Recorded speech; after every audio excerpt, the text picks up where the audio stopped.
The Tipping Point with Mike Tipton is brought to you by Dubby. What is Dubby? Dubby is a clean energy drink that is made to give you focus with no crash, jitters, or angst like those other energy drinks have. They also have no maltodextrin fillers and don't use artificial dyes. Dubby contains vitamins, amino acids, a nootropic, and 150 milligrams of caffeine. Dubby's products are made in the USA in an FDA-inspected facility that strictly adheres to GMP manufacturing guidelines. All of the flavors are unique and custom-made by Dubby, and you'll never taste our taste anywhere else. The best part about it is they're affordable. Dubby's drinks come out to about $1 per drink, much cheaper than Starbucks or any of those canned energy drinks. To learn more, visit w.gg.com/discount/MRTipton33 and place your order today. Use promo code MrTipton33 and save today. Dubby Energy, be better. What's going on, everybody? I want to tell you about my new friends over at Cleverman. Visit them online at becleverman.com. What they gave me was the energizing face and beard scrub along with the Cleverman face scrubber. And trust me when I say this, the energizing face and beard scrub smells amazing. Combining it with the face scrubber, making sure that your boy was looking as good and sexy as possible, opened up a whole different sensation in my face that I haven't ever felt before. I felt so clean, so fresh, and so clean, like Outcast said, and it helped me feel like I was ready for my day.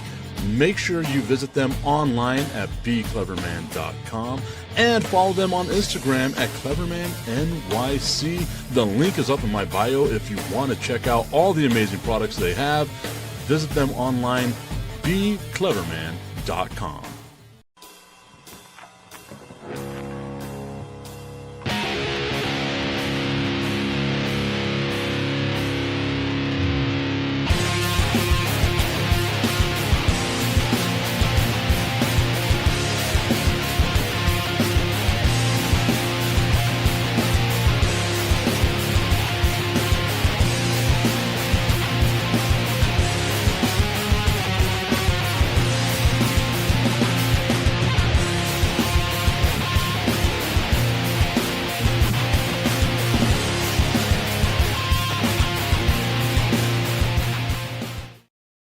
It is time for the Tipping Point with Mike Tipton. It's a Friday, so it's a TIP VIP Friday. Got my dude Augustine Pimentel hanging out with me right now, but you know the drill. It's a lazy river today. You bring up the topics, I will answer them. We are live on Facebook, YouTube, on my YouTube channel, TSBN, Under the Hood Podcast. We're live on X, and very sporadically, I got to start doing it more than just Fridays, Augustine, but we are live on Instagram right now as well. Again, TIP's VIP Friday, whatever your sports question is. Look, if you give me something like water polo, I'm not going to know the damn answer. Nobody cares about water polo, all right? But give me something real. Give me something that I can actually talk about, that Augustine and I can talk about, and we will go on from there. But, Augustine, you see the hat? You know where I'm going to start today. Give me your thoughts on what happened yesterday with the San Antonio Spurs and the Oklahoma City Thunder in Game 6. Great game until the third quarter. Basically, it was a good game, back kind of like a little back and forth. That second quarter, it looked like the Spurs were about to take control, and they kind of did at the end. And that third quarter was just men against boys. But I got to say the following. Do you think Oklahoma City was kind of like, all right, you got me. Let's go back to my house and see what happens? Definitely, and you can tell that by Oklahoma City pulling the starters with, I want to say it was 9.5 minutes left to go in the fourth quarter, right? So you kind of knew Oklahoma City, you're playing with house money. You don't have anything to worry about. You have a Game 7 guaranteed at home. There is very few in sports home field advantages more than Game 7 at home.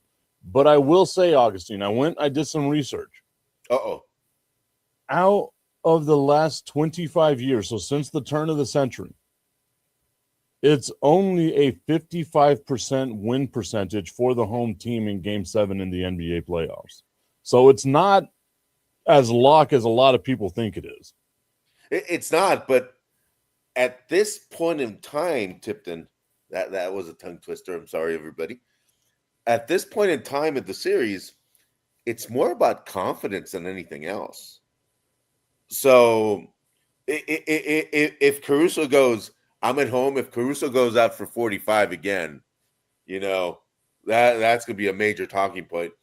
If there's a little bit of a home field advantage in reffing, nobody's going to say anything.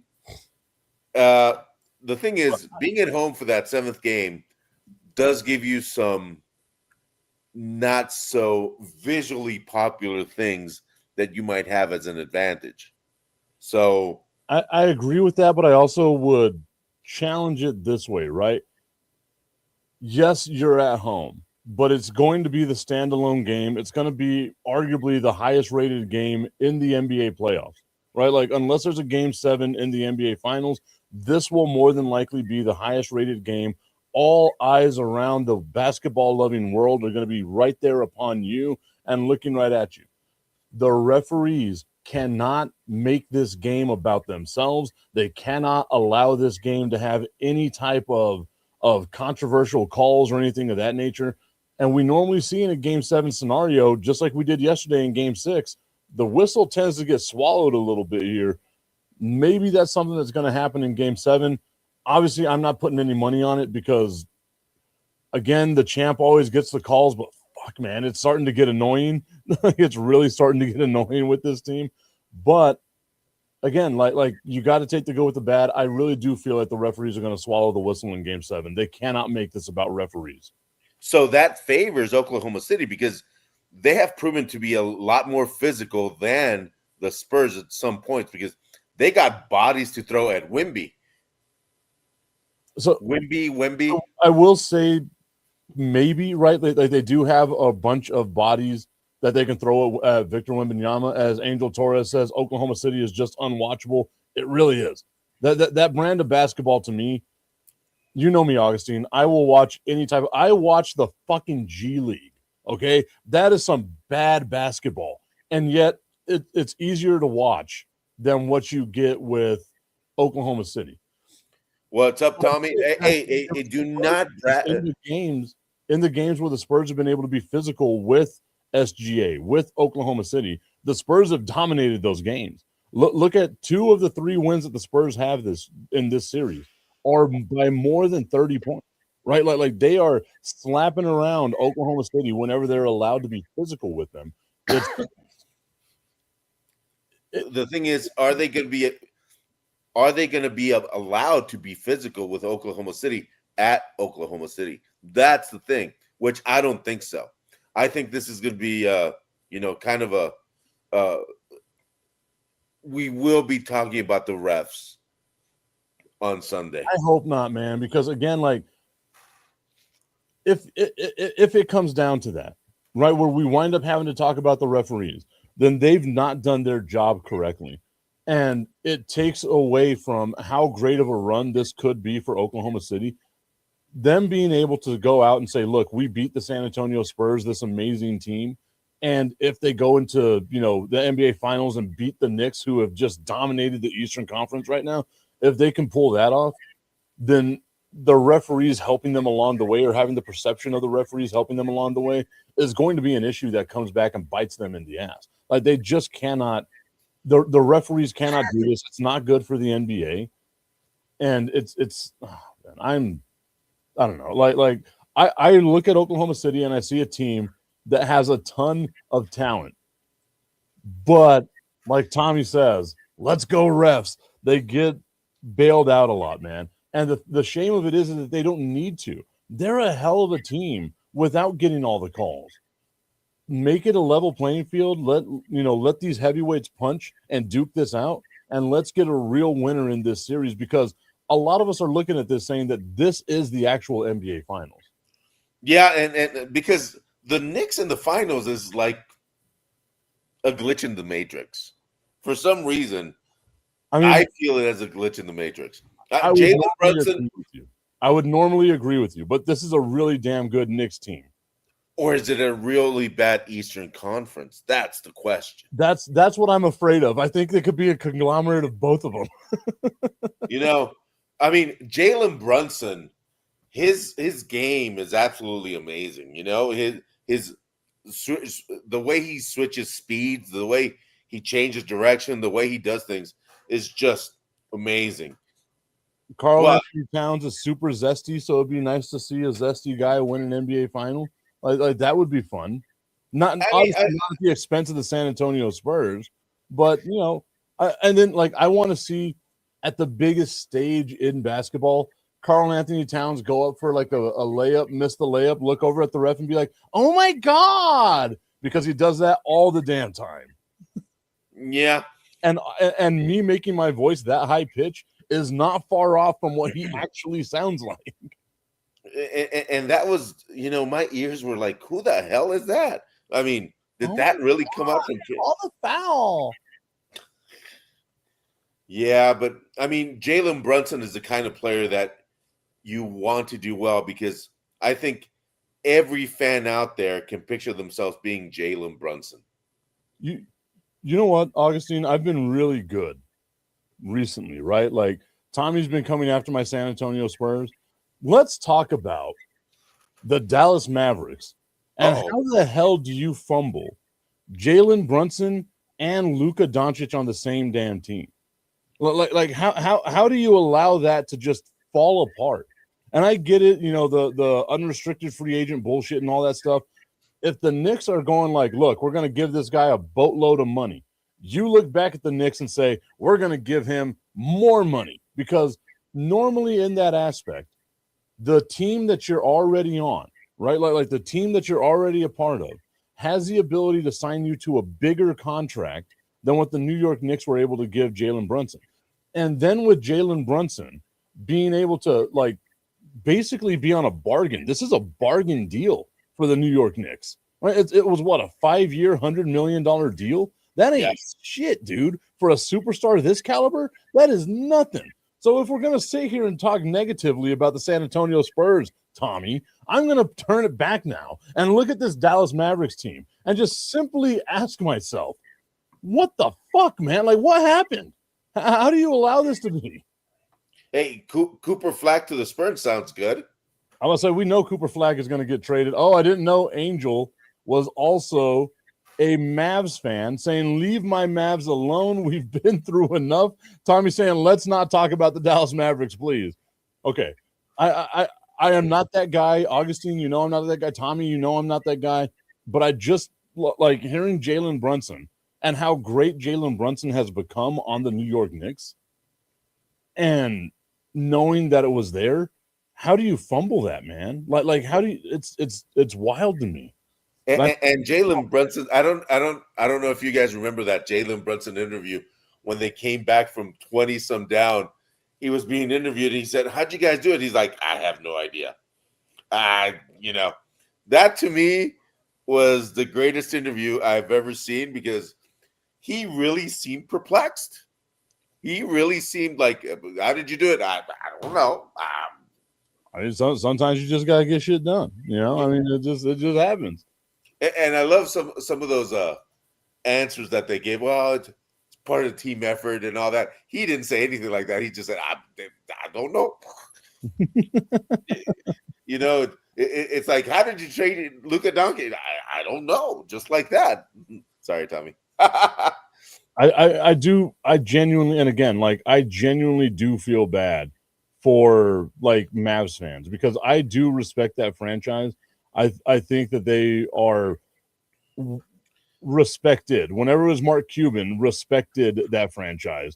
Now it just seems like they're kind of just flailing around trying to figure out something. Yeah, I mean, was it the franchise that was respected or was it Mark Cuban? I think it was the franchise because like you look at that team, right? Like Dirk, Jason Kidd, that team that won the championship, just like how gritty they were and all that stuff. Like that was a really good team. And Mark Cuban, obviously the guy that built it, that put it all together, that did all that stuff. Like it was a team. And just that one championship kind of solidified Dirk as one of the greatest to ever do it.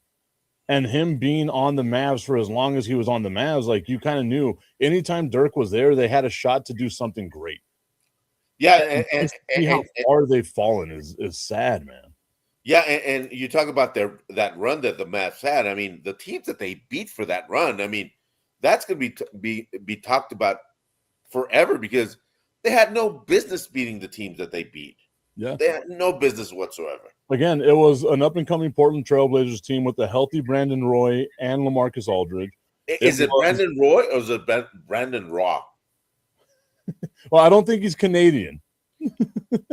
That's what I thought, but I've heard some people Brandon Raw. I'm like, Well, the other one was the hockey player for the Colorado Avalanche. There we go. That might be my might be my miscue there. Brandon Roy, LaMarcus Aldridge. That was and I want to say they even had Andre Miller at that time. Like, it was a really good Portland Trailblazers team that people thought was on the come up. They beat the Oklahoma City Thunder with Russell Westbrook, James Harden, and Kevin Durant. And they beat the defending champion, back-to-back defending champion, LA Lakers, that had Kobe Bryant and Pau Gasol on it, in order to get to the Miami Heat, which was the greatest team we saw put together, Dwayne Wade, Chris Bosh, and some guy named LeBron James, just to beat all four of those teams. That's got to be one of the most magical playoff runs in the history of basketball. Yeah, there's no and ifs or buts about that one. But you question what is the future of the Mavs. Are they going to be now the forever losers once again? Because you don't have a guy like Mark Cuban in there making decisions. You don't have somebody. You probably remember, and maybe Angel, I'm sure Tommy remembers this too. The Mavs of the 90s were a freaking laughingstock, man. They were bad, objectively bad. That hat on the uniforms was bad too. I mean, you didn't like the green hat, like the green jersey with the white letters in the hat. That is my favorite Dallas Mavericks jersey. Like, I don't know what it is, but I love that amazing jersey. It's one of my favorite. If they had a player worth me buying the jersey of, I would buy that jersey. Anytime you have a cowboy hat on something, it equals sucks. Wow, this guy. Angel Torres saying they were the doormat of the NBA and that he loves those jerseys. That is a good. I don't know how you don't like that jersey, Augustine. That's wild to me. I mean, the only player worth buying a jersey of that, it was probably free throw king Adrian Dantley. There we go. That little fadeaway, that little fader that Adrian Dantley would do on the baseline, people forget. That's one of the best pure scores that has ever been in the NBA, and people forget how damn good he was, man. This is how you know I'm a basketball nerd. You can bring up names, Augustine, and I feel like I've heard 99% of them. But you've seen all of the history of the NBA dating all the way back to 1945 whenever you were a young 50-year-old man. Yeah, I remember those times. I remember when God said, "Hey, let there be light," and I thought, "Hey, turn off the light, dude. I'm asleep. What's wrong with you?" The commish tuning in, the cricket commish tuning in, saying, "Good morning, Money Mike, TC, and Augustine. If Karl Anthony Towns is looking for the refs or looking at the refs for a foul call, then he must think he plays for the Oklahoma City Thunder." Again, that's so sad. So sad to me that they feel like they have to like they're being bailed out by the refs. I'm like, I know they are, but they're a really damn good team too, man. That's the sad part about it. Yeah, but I feel that every championship team gets bailed out more often than not. To be the man, woo, you gotta beat the man.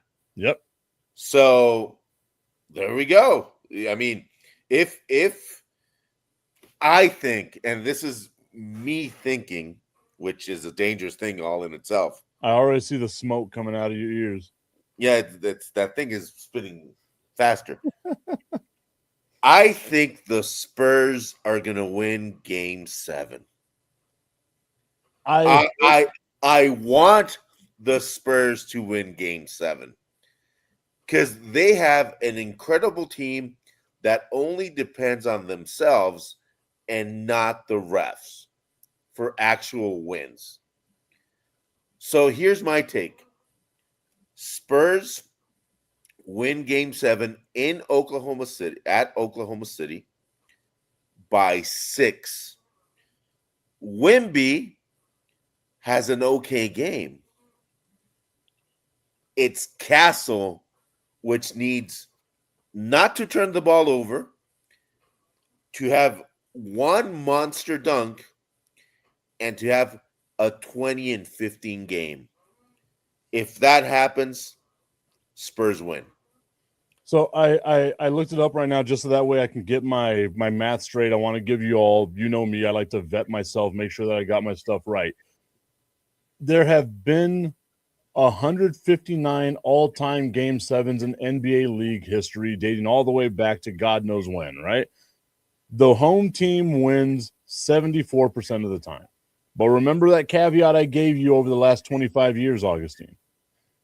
In the last 25 years, conference final home teams, get this, are 12 and 10. So there is the possibility that the Spurs can get, like, it's not as cut and dry as we think it is. It's Game 7, anything can happen. I would love to see the Spurs win. You know that more than anybody. I am just the type of person that goes off of history. And I've got a ton of NBA history telling me the Spurs lose this game. I am going to, for the first time in my life, tell history to go fly a kite and say, go Spurs, go. I am picking the San Antonio Spurs to win this game on Saturday. I've got the El Paso Locomotive in town. I've got a job I'm going to do. And I am going to make sure that on all of the suites throughout the stadium, on TVs that don't need the soccer game, that San Antonio Spurs game is there. So as I'm walking around doing my job, I never lose eye contact with the game that's going on at that point in time, man. It's going to be such a fun time. Can you call in sick? No, I probably could. I don't like I have to be there if something goes wrong. I would feel so bad trying to have other people do what I have to do. You know, I feel horns coming out of here telling you, could call sick. No, I can't do that. You already know I'm not going to be able to do that.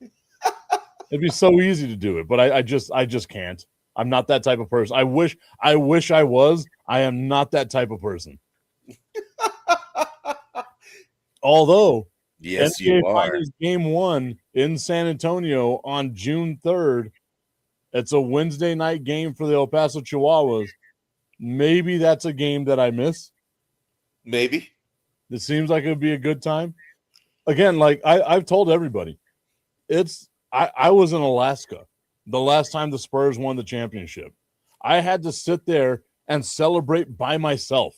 No San Antonio Spurs fans to be found at all. It was the most lonely feeling that I've ever had in a world that makes me feel alone 99% of the time. I want to be able to go to San Antonio. I don't care if they win. I don't care if they lose. I just want to experience an NBA Finals game, go to the Riverwalk, and have myself a good old time. That sounded so lonely. Dude, it was the worst. It was like I was at a bar in Alaska, and the only person watching basketball at all. Like it was just me.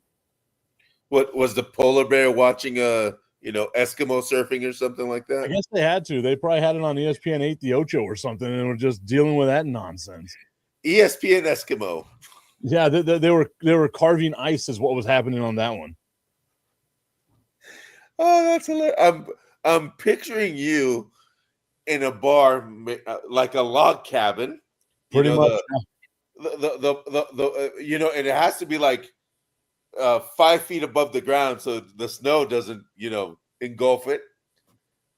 I'm picturing polar bears like at a mile distance, swimming and getting their fish, and you all lonely watching the Spurs. So basically what you're picturing is me like in like one of those ice fishing huts with a TV on is what you're basically picturing right now. It was not that lonely. It was very lonely, yes, but it was not that lonely. Hey, just wondering, man, oh man, that's lonely, man. That's bad. That's bad. Yeah, I mean, so I was in North Carolina the last time the Yankees won a World Series. which was awesome. A lot of Yankees fans in North Carolina was able to hang out at some bars, have me a good old time. But Alaska, man, Alaska for the Spurs to win. And you know, I love basketball more than I love any other sport. So that is my thing. Being in Alaska, the only person at a bar that had like 50 people in it, but I'm the only one that gives a shit about what's going on. I had to tell them, like the NBA finals are on right now. Would you be able to put that up? Like LeBron James and the Heat versus the Spurs? Like that would be awesome if you could do that for me. Oh, what channel is that on? I had to search what damn channel it was on for them. Oh, Tommy's saying that his baby girl is graduating tomorrow. Congratulations to her. Dude, congrats. And tip, hey, Tommy, you need to send us a pic so we can put it up and everything. Because yesterday, and Tipton knows this, I had a proud dad moment. And we'll I don't want to bother anybody, but my son, top 5 in his class, he made the varsity team in his school, but you know how they go varsity JV, varsity JV because they're on both. He got the MVP for the JV team for the entire year, and he's part of the National Honor Society now. So good grades. Hell, an athlete. Takes after his dad, of course. Come on. I mean, who is his dad? I don't know. You got to introduce me to him. But he takes after him. That's all I'm going to say. I mean, it's super. Like, this is the place where like we should flex about our kids. And Tommy, that's awesome that your daughter is graduating. Congratulations to her. Hopefully, she goes to a college out of El Paso and no longer has to rely on you to take her to school, and she doesn't have to listen to my random rambling voice at 8:00 in the morning talking about inappropriate stuff 95% of the time if I don't have Augustine here to keep me back on track where I need to be. So congratulations to you. I hope that you go on and do amazing things. You are going to go on and do amazing things out there. And Tommy, you raised a hell of a little girl there. She's going to be turning into a woman and hopefully going out and doing some amazing stuff in other places where she doesn't have to listen to me. Well, you're online, so maybe she's one of those. See, there's a difference there. In the car, Tommy is forcing her to listen to this. If she goes out and seeks this online, then that's her problem. She did it to herself. But right now, I can be like, look, Tommy is the one corrupting her. After that, it's all up to her. And so, Tommy, what does she want to study? Do you know? Does she know? Tommy's saying, nice, Augustine, congrats to your son, and that she said thank you. Well, you were very welcome. And it's my turn to brag, all right? Both my kids on the AB honor roll at their schools as well, which was awesome to see. It's great to see that stuff. Both of them, great grades. It was an amazing year for them both, like seeing the growth and maturation process. 8th grade is always such a difficult age, and Jericho was able to handle it well. We all know it as boys. It's a difficult thing to get through, but we were able to get through it. He was able to get through all that stuff. Was an ace with his he's in guitar, so he was playing guitar. He did a bunch of guitar shows this year and stuff like that. Gender won it was like a science recognition award that he got for 3rd grade. So that was awesome for him to see as well. Plus his teachers always have nothing but nice things to say about him. He's one of the nicest kids that's out there. So all our kids, I am proud of all of our kids, man. And it's great. Isn't it funny that all our kids are doing well? That means, you know what that means? That means that it's only the tip that we're covering. I just want to put the tip in. It's time for Just a Tip. That would make me uncomfortable. Promise that it ain't too much, but just enough. Just a tip. Just a tip. Just the tip? Just the tip. It's time for Just the Tip.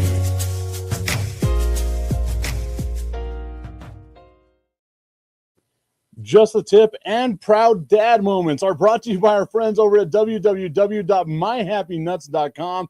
Guys, if there's one thing that you can be proud of if you have amazing kids out there, it's that they came from your nuts. Make sure your nuts are well taken care of with www.myhappynuts.com. The Comfort Cream is my go-to. Use that promo code Mike Tipton at checkout and save on all of your male grooming needs. That was horrendous, and I apologize, but the joke was there, and sometimes you got to knock it out the park when you get that type of a softball thrown your way.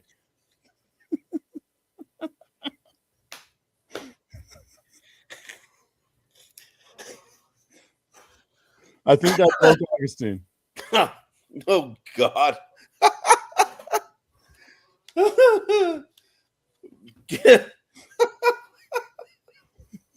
Sorry, everybody. That was just. Tommy's saying, thank God they got out of the car on time. Oh, man. Tommy said that she's going to UTEP. She wants to be a pediatrician. That's awesome, man. That is awesome. Hey, UTEP has one of the best pre-med programs around. Pre-med, nursing. People don't realize like how good UTEP engineering is, all that stuff, man. UTEP's got some really good stuff going their way. Top 5 in business schools in top 5 business schools, top 10 nursing school, and top 5 engineering school. Yeah. That's how good UTEP is, and we take it for granted. Sports-wise, it's not good, but academically, yeah. You know. Hey, you know what? Sports-wise, they're one of the top 136 schools in Division I. I see what you did there. Out of all of the 136 schools in Division I, UTEP is one of them. I thought you were going to say UTEP is one of the top 136 schools in sports. Out of the 99 Division I schools, they're 136. Okay. Well, I mean, kind of. Sometimes, maybe they are. And I want to point out something. And you work for the Chihuahuas and for the Locomotive, and you're starting to appreciate soccer. But what a travesty happened this week when ex-Locomotive and player was not included for the World Cup squad, which is Diego Luna. That was a complete another trap. And people were happy with Mauricio Pochettino being appointed the head coach for the U.S. men's national team. Mauricio Pochettino, I said it a long time ago, overrated. The guy is blowing smoke up everybody's butt. But cool thing is, 2 people from El Paso are in the national team, which is Ricardo Pepi and Zendejas, which are 2 people from the borderland, are going to be playing World Cup soccer. That just sounds amazing. You really get to see the type of athletes that come out of El Paso. I love that we have that spotlight on us now. We're seeing those athletes, right? Aaron Jones always comes to mind whenever we talk about that. Even before that, like Ray Mickens. Andrus standout, played, 14, 15 years in the NFL as a cornerback. Like, that was a great athlete. Don Maynard, I want to say, is one of the guys here as well. Won a Super Bowl with the Jets. Like, just winning a Super Bowl with the Jets, wow. But yeah. but one that people forget, and may he rest in peace, Thomas Howard was a monster. Oh yeah. Thomas Howard, he was a mean, nicest person ever, and it's so bad that we lost him. But such a young age too, man. That was damn. And there are other people from that team you might remember. Safety Joe Flaskowski. Mm-hmm. He was amazing, dude. The way he read the field and everything. I mean, and another linebacker, Troy Calavo, which now is Dr. Calavo, by the way, just so everybody knows. Wow. I mean, there is a lot of future in UTEP. The thing is, do we have the executive management to carry it to the next level? That's the thing. We know that answer. right? Like we know what that answer is. There has to be a monumental shift in thinking for the University of Texas at El Paso to reach the aspirations that we as a fan base, supporter base, kind of want them to reach to. I say this all the time, and I don't say it in a mean way. I don't say it in a, you know, arrogant way or anything of that nature. But the fact that I grew up in El Paso, spent the majority of my life in El Paso, graduated from UTEP, and still fly a Texas Tech flag behind me because I am a Texas Tech fan, goes to show you how UTEP. We were talking about teams that like fumbled players, right? We're talking about the Mavs. UTEP has fumbled all of the goodwill that they had with the city of El Paso. We don't expect UTEP to be a winner. We never have. We just expect UTEP to give us something to be happy about. Give us a little bit of hope, right? Like that's all we want, just a little bit of hope. But we enter every single season now expecting the worst from UTEP because they've done this to us for year after year after year, whether it's basketball, whether it's football, whether it's whatever it may be that we care about. The only good things we have right now are volleyball, the rifle team, the track team, and even the track team took a little bit of a step back.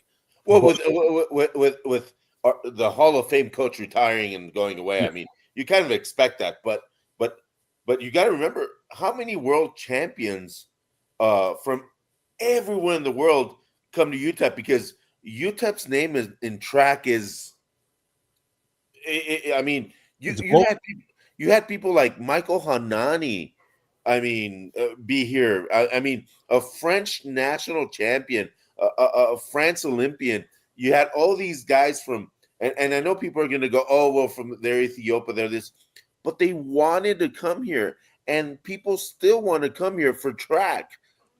So there is a future at UTEP. The thing is, we need to put the right pieces in there and not be Nico. That's the most important thing. Just not Nico it up. Yeah, I mean, we set some names. I mean, recently, I mean, that were heck of players, but they needed more support. That's the thing. So, just like the Mavericks, they need more support. Just like the Mavericks, they need more support. That is a great line. Sorry, That's so mean too. it But I mean, needed to be. It needed to be said.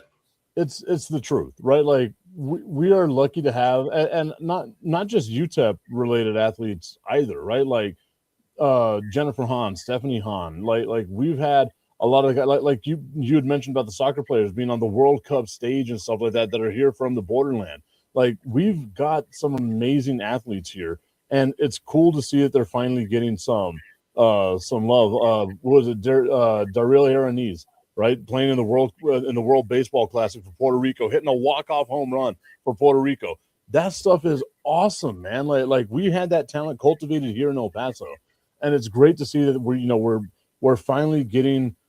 I don't know if it's the respect. I think we're working up to that respect, but we're getting the spotlight that the city has deserved for so long. Again, we're the 20th largest city in the country. It's about Yeah, getting start and acting. it's all thanks to Mexican food. But anyway, but the thing is, 20th largest in population, uh, fattest by far.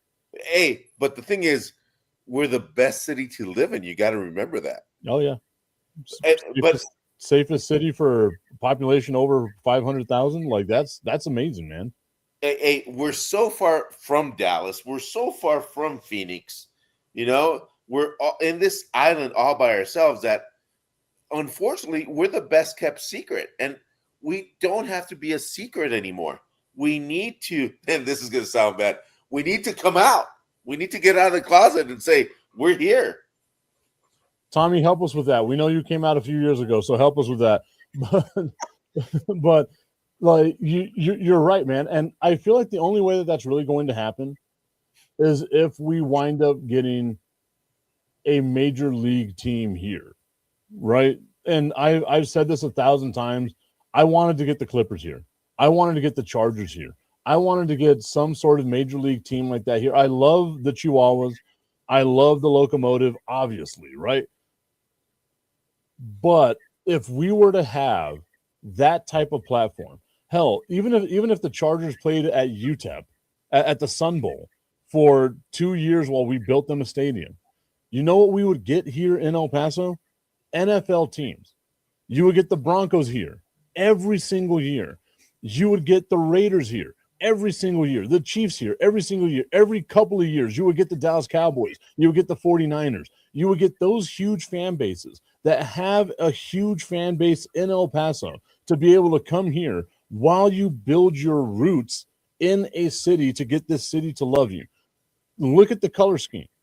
The LA Chargers color scheme, I might have called them San Diego now that I'm thinking about it, but the LA Chargers color scheme matches that of the Locomotive. It's not too far off of what UTEP has as well. It would be great to get one of those teams here in El Paso. And I get that you said this, Tommy, for what El Paso belongs to the Cowboys, they'd be gone in a couple of years talking about if the Chargers came here. LA doesn't belong to the Rams. LA doesn't belong to the Chargers. LA belongs to the Dallas Cowboys and the Oakland Raiders. We can say that flat out. You can go to an LA Rams game when they're hosting the Cowboys, and that is a 75-25 Dallas Cowboys crowd there whenever we're looking at that damn stadium. Just get the team here, and now you can cultivate, get the youth caring about you. The city of LA does not care about the damn Chargers. Just end the discussion. They do not care about that.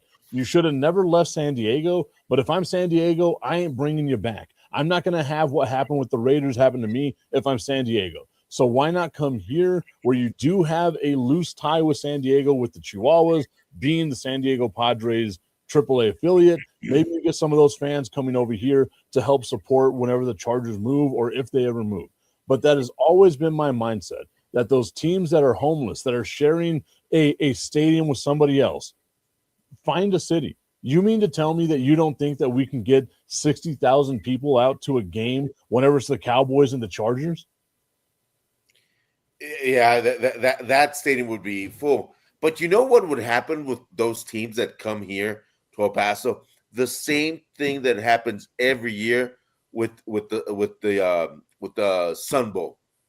They would be surprised at the hospitality, the friendliness of the people, how people carry themselves, how we don't hound them for autographs and we let them be.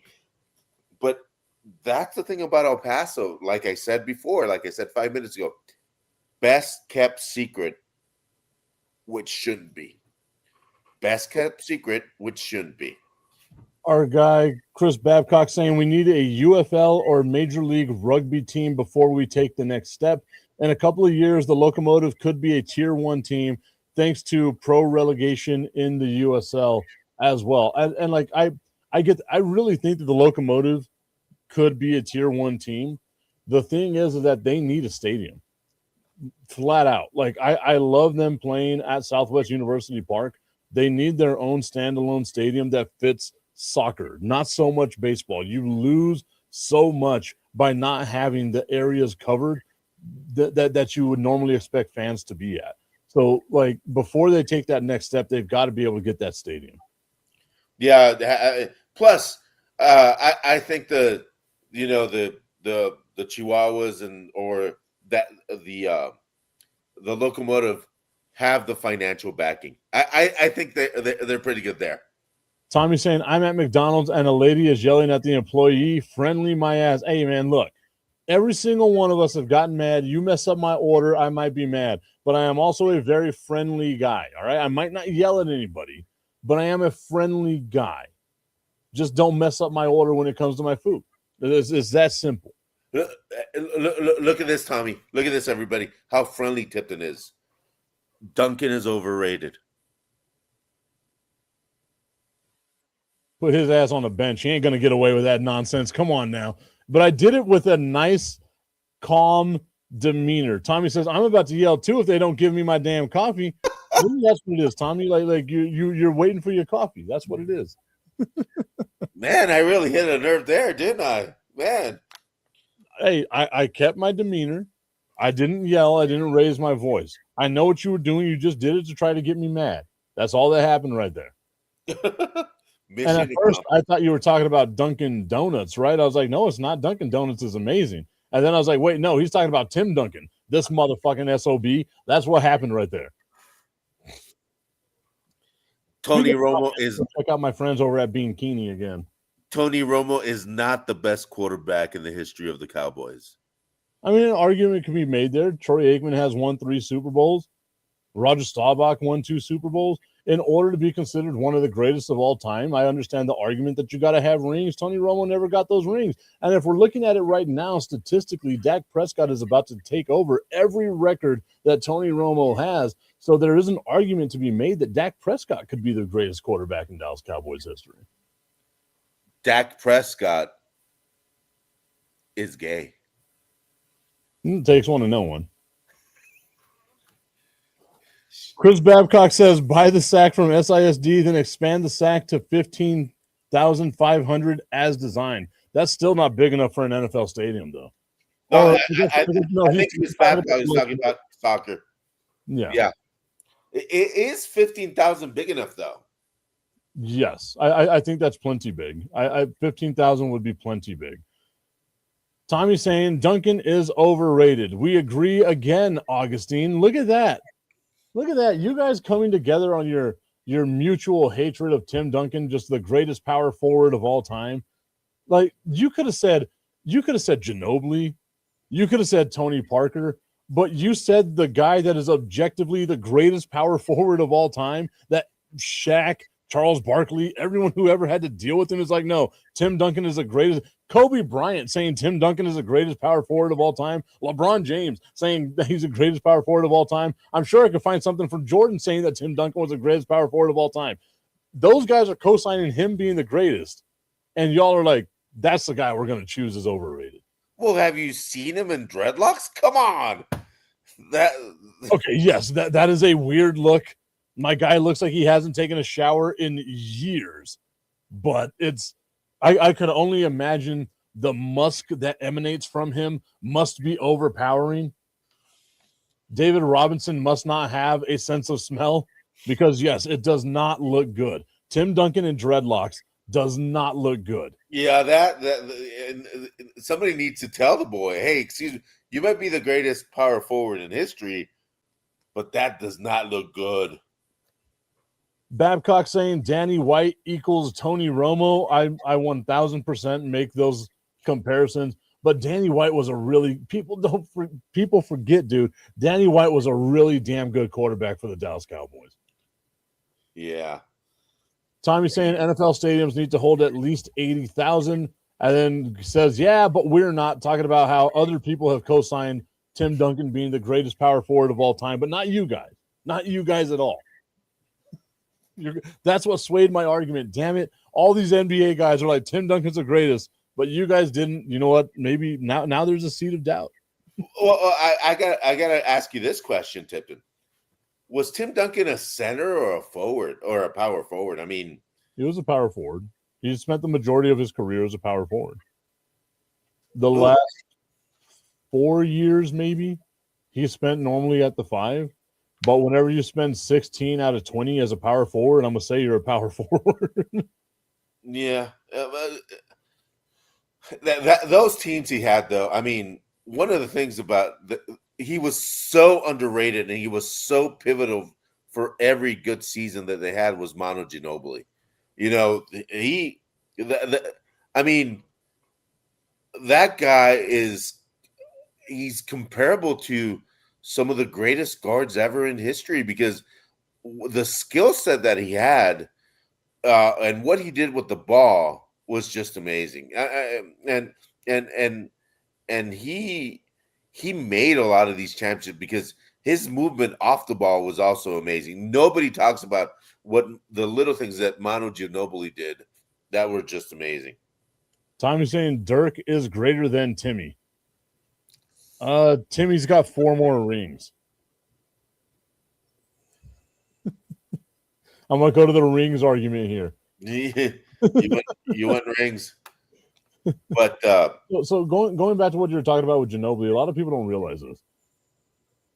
If Ginobili really wanted to make a stink about things, he could have started for any team, and would have been a 25-point plus guy a year. Like if he got the type of usage rate that a lot of these other guys got, I wouldn't be surprised if he could have led the league in scoring once or twice, maybe, right? Like he was such a dynamic player. And even there towards the end, like you said, the fluidity, the being able to move and like move his body and contort himself in order to get shots and like understanding angles and everything like that.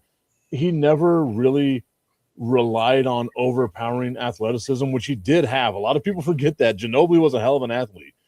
He thrived on the mental aspect of the game. Like, I know my spot that I need to get to. I need to get there before you do. Or if you get there before me, then I need to find a way to shake you off to get to my spot. And he was a pro at it. Plus, introducing the Euro step and having that awkward lefty, push shot jumper. That's what really helped him out. And here's my question for you and for everybody out there. And I have my own say on this, but was Tony Parker overrated at the point guard, though? As a point guard, a pure point guard, yes. As a field general type of point guard, the old school, let's take it back, like I'm going to distribute the ball, dribble, penetrate, pass, get the offense moving. He was the prototypical point guard like that. But we saw the change of that type of point guard in like the 90s, right? Like where you wanted your point guard to start scoring. I'd even say going back to the 80s with Isaiah Thomas, where you wanted your point guard to be a guy that can score. Tony Parker was more about facilitating the offense than he was about scoring. But whenever he did score, it was always the right shot. Like you never looked at the shot that Tony Parker took being like, oh, that was a terrible shot.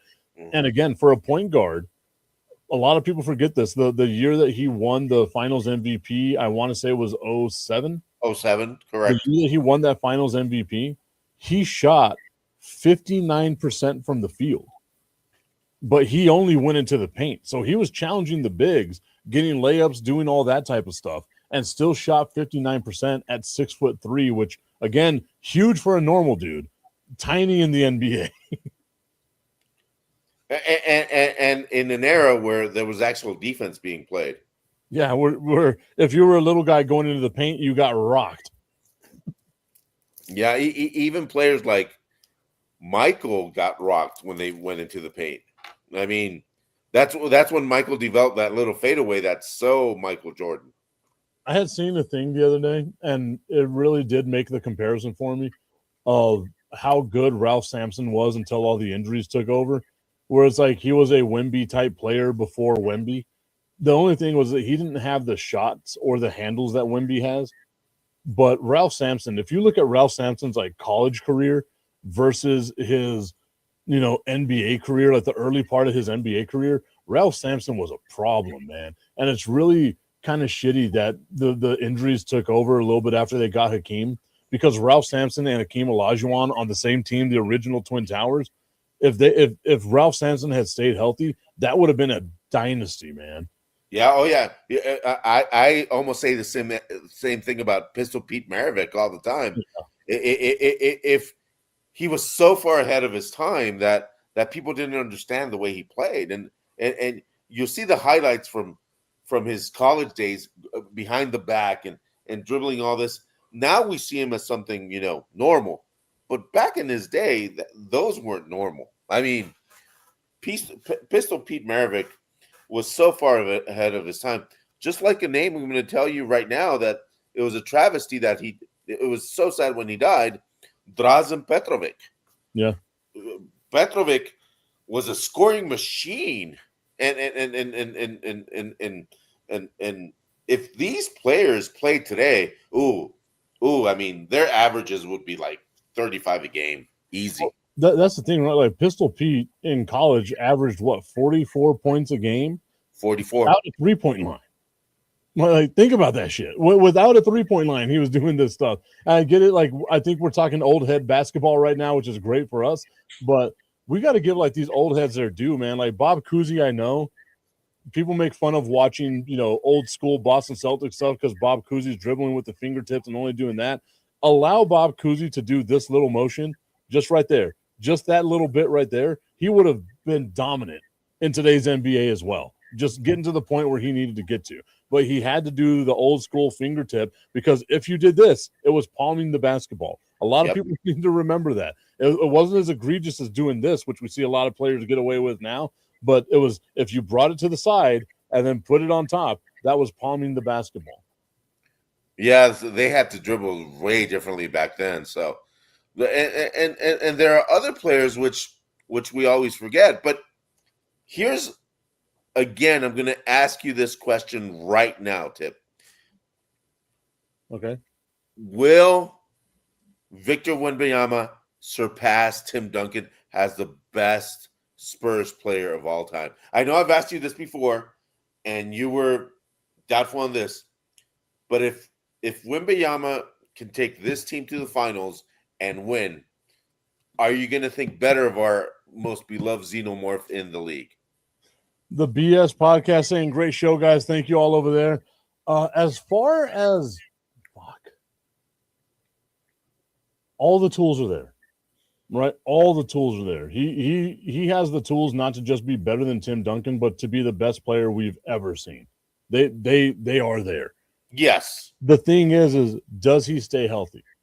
Is he able to get a 20-year career that Tim Duncan had? You know me. I'm not going to say it all comes down to rings. I think the rings argument is super overrated, especially in the NBA, because you have buzzsaw teams that prevent players from getting as much rings as they possibly can. Case in point, the night is in Jordan. You were not winning a ring if he didn't retire. End of discussion. Doesn't mean that those players that played back then aren't as great, right? They were great players. Yes. A great example is Stockton and Malone. Yeah. Patrick Ewing, right? Ewing. There's a ton of them, all-time greats who never won a ring because they ran into a buzzsaw. The fact Jerry West has one ring does not take away from the fact that he's one of the greatest of all time. If Wembanyama can stay healthy, then yes, statistically he can probably be much better than Duncan. The thing is, does he make the impact in the community of San Antonio that Tim Duncan did? Let's not forget, Tim Duncan could have left. 2003, Tim Duncan's contract was up. He had basically agreed to a contract with the Orlando Magic. It would have been Grant Hill, Tracy McGrady, Tim Duncan on an Orlando Magic team. That's winning a championship. Doc Rivers fumbles it by saying, no, your family cannot travel on the team plane. Let his fucking family travel on the team plane. You can tell in 2003 he was already one of the greatest, right? That's what allowed him to stay in San Antonio. He said, I will never leave. If this is what the rest of the league is going to be like, I don't realize how spoiled I am in San Antonio. I'm going to stay in San Antonio. They treated me well, so now I'm going to reciprocate it, give it back to the community. Gives back to the community, and you can tell. Tony Parker never left. David Robinson never left. Manu Ginobili never left. A lot of players that played for the Spurs wind up moving to San Antonio because they just fall in love with the city itself and everything around it. I can tell the city already embraces him. He already embraces the city, talking about Wemby. Now it's all about, can he keep that mindset? Can he make sure that, again, he's not bigger than the game, he's just a part of the game? That type of stuff. Statistically, I think he can be the greatest player that ever played this game if he stays healthy. And the thing is also putting in for my taste, they're missing a couple of pieces to be that team. They're missing, the enforcer to take care of him. They're missing the Draymond kind of thing to, punch everybody else out while you protect Wemby. And that's the big piece missing, because I think Castle can do the job. I think the rest of the supporting cast can do the job. I think the backup center, I always forget his name, Kermit the Frog, that guy. I'm just hoping you're gonna get you're there. I want to see you get there, Luke Cornett. Cornet's give and take with Wemby is nothing to